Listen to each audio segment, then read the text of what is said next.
পর্ব ৪ শেষ অধ্যায়। বিছানার এক কোণে সিটিয়ে বসেছিল অনির্বাণ।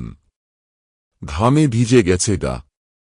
চোখের সামনে কিছু একটা অলৌকিক ঘটছে।